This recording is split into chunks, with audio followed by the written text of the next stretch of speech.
Assalamualaikum warahmatullahi wabarakatuh. Perkenalkan, nama saya Sakti Indra Heradewa dengan NIM 2311149.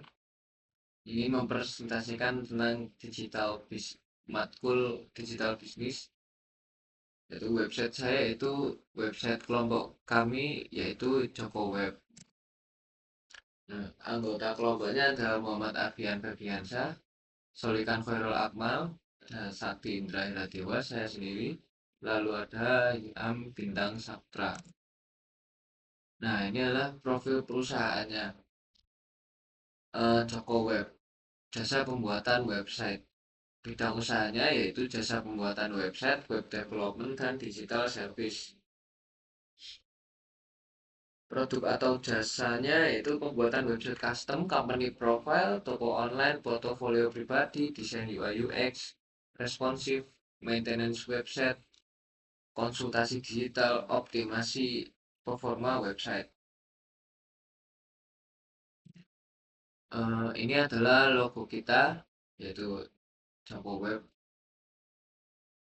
Nah, kita masuk ke latar belakang.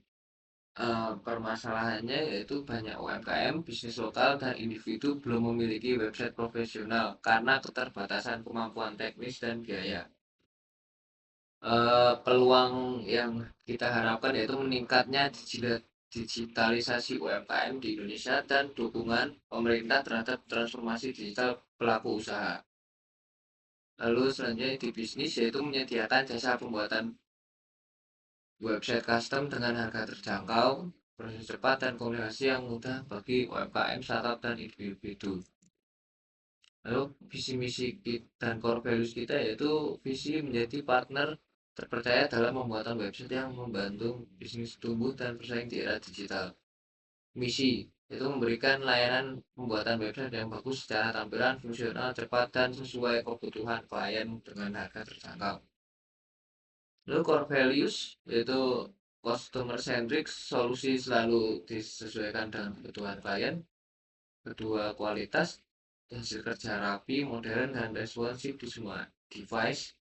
Lalu kecepatan dan responsif yaitu proses pengerjaan cepat dan komunikasi mudah. Keempat, ada integritas yaitu transparansi harga dan proses kerja. Lalu kelima, inovasi yaitu terus mengikuti perkembangan teknologi dan tren desain. Analisis pastel itu ada political, economic, social, technological, environmental, dan legal. Pertama, political yaitu dukungan pemerintah terhadap digitalisasi untuk MKM, program pelatihan dan bantuan digital. Lalu ada ekonomik yang kedua, UMKM berkembang namun budget terbatas, lalu peluang jasa murah berkualitas. Lalu yang ketiga sosial yaitu kebutuhan digitalisasi bisnis meningkat, lalu ada perilaku masyarakat bergeser ke online. Lalu yang keempat teknologikal perkembangan teknologi web cepat seperti framework AI. Lalu ada tools pembuatan website yang semakin mudah. Lalu nomor 5 environmental yaitu tidak berpengaruh langsung, mendukung paperless seperti PDF. Yang keenam ada legal yaitu perlu perhatikan hak cipta desain atau konten, lalu regulasi data privacy dan keamanan website. Nah, ini adalah five core supporter kita. Lalu faktor pendatang baru, tingkat risiko tinggi.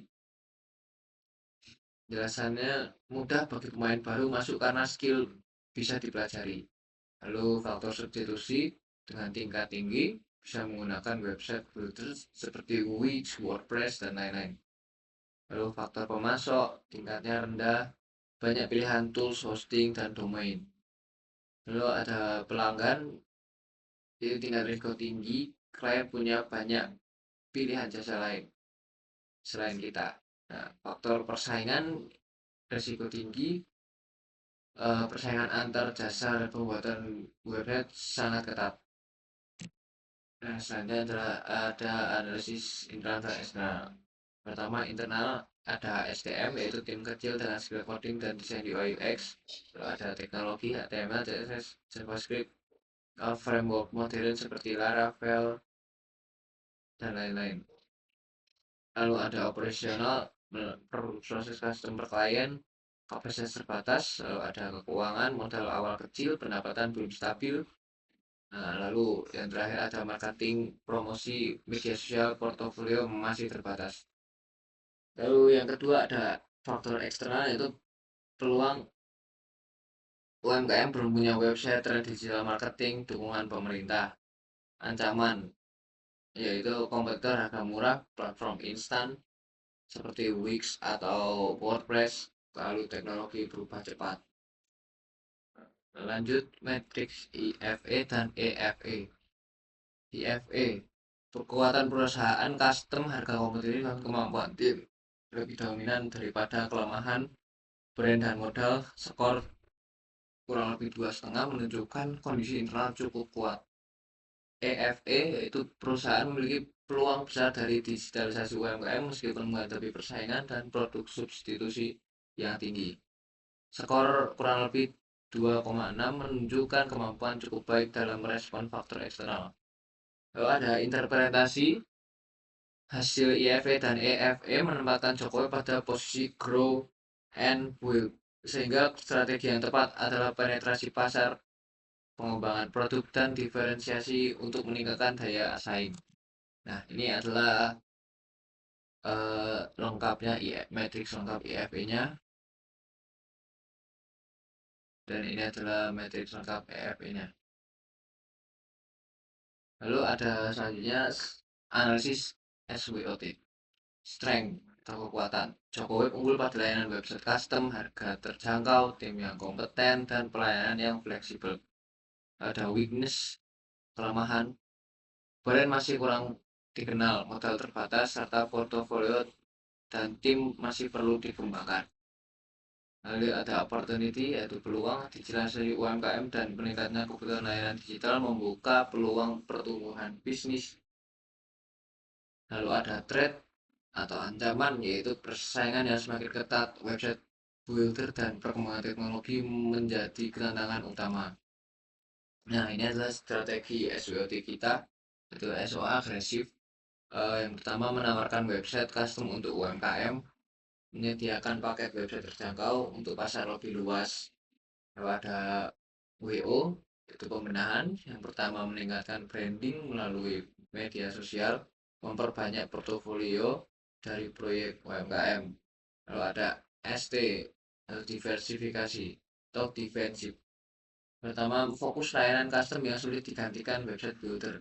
Yang kedua, meningkatkan kompetensi teknologi tim. Lalu ada WT atau defensif sementara. Yang pertama ada memperkuat identitas dan branding. Lalu yang kedua menambah layanan maintenance untuk pendapatan berulang. Selanjutnya yaitu generic strategy porter. Strategi terpilih yaitu differentiation. Alasannya Jokowi tidak bisa menang di persaingan harga karena banyak kompetitor lebih murah.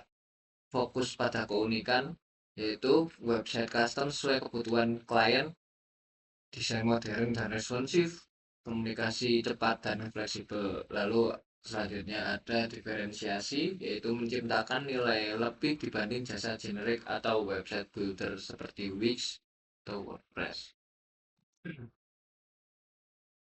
Lalu selanjutnya ada unsolved matrix, yaitu market penetration pertama, yaitu perluas promosi digital ke UMKM lokal yang belum tergarap. Yang kedua ada market development, yaitu masuk ke segmen baru, komunitas organisasi, personal branding.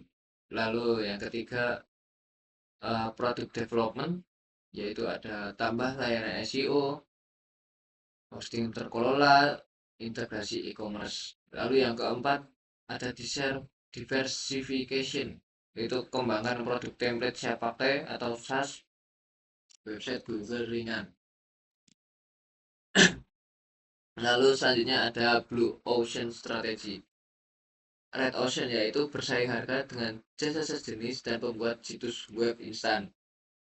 Lalu yang kedua ada Blue Ocean, jasa custom yang memadukan kecepatan build dengan kualitas personal. Lalu selanjutnya ada IRRC Framework, yaitu Eliminate, yaitu proses pengerjaan yang rumit dan lama. Reduce, yaitu biaya operasional melalui template dasar yang dikustomisasi. Lalu selanjutnya ada Raise, kecepatan respon dan kualitas komunikasi dengan klien. Lalu ada Create, yaitu paket maintenance dan konsultasi digital berkelanjutan. Nah, tujuan strategi 3 tahun ke depan kita adalah yang pertama meningkatkan jumlah klien secara konsisten, menargetkan 2-30 klien di tahun pertama dan bertumbuh hingga 60-80 kumulatif di tahun ketiga. Lalu yang kedua, menyediakan layanan berkualitas tinggi dengan fokus pada website yang menarik secara visual, cepat, responsif, dan mudah digunakan. Yang ketiga yaitu membangun dan mengembangkan tim profesional dengan keahlian web development dan UI UX yang terus berkembang. Keempat, meningkatkan brand awareness dan kepercayaan pelanggan melalui pelayanan responsif, hasil kerja yang konsisten, dan repeat order atau rekomendasi. Lalu yang kelima, mengikuti perkembangan teknologi dan tren digital dengan memperbarui framework, tools, dan tren desain secara berkala. Nah, ini adalah KPI-nya, yaitu sasaran dan indikator. Sasaran yang pertama yaitu pertumbuhan jumlah klien dengan indikator jumlah klien baru per tahun target 20-30 di tahun pertama. Lalu ada sasaran kualitas layanan yaitu rating kepuasan klien atau jenis jumlah testimoni positif. Saran yang ketiga ada pengembangan tim, yaitu jumlah anggota tim dan sertifikasi skill baru yang diperoleh. Lalu sasaran keempat ada brand awareness, yaitu jumlah followers media sosial dan repeat order. Lalu sasaran kelima yaitu ada adopsi teknologi baru, jumlah proyek yang menggunakan framework atau tools terbaru. Nah, ini adalah roadmap kelompok kita untuk mengimplementasi tahun pertama, yaitu membangun portofolio awal, aktif promosi di media sosial, menargetkan 20-30 klien UMKM, menyusun SOP kerja tim. Tahun kedua itu memperluas layanan maintenance, SEO, konsultasi digital, lalu memperkuat branding dan mulai membangun kerjasama dengan komunitas UMKM. Lalu yang tahun ketiga itu ekspansi pasar ke wilayah baru, menambah lini layanan, yaitu pelatihan digital UMKM, memperkuat tim, dan mengejar posisi diferensiasi yang lebih kuat di pasar. Nah, kesimpulannya yaitu Jokowi memiliki peluang besar seiring meningkatnya digitalisasi UMKM di Indonesia. Kekuatan utama terletak pada layanan website custom, harga terjangkau, dan kemampuan teknis tim. Namun, tantangan berupa brand awareness yang masih rendah, portofolio terbatas, dan modal yang kecil perlu segera diatasi dengan strategi diferensiasi, fokus promosi digital, serta mengembangkan portofolio dan kualitas layanan secara konsisten. Joko Web berpotensi tumbuh menjadi partner digital yang terpercaya bagi UMKM dan bisnis kecil. Oke, terima kasih. Wassalamualaikum warahmatullahi wabarakatuh.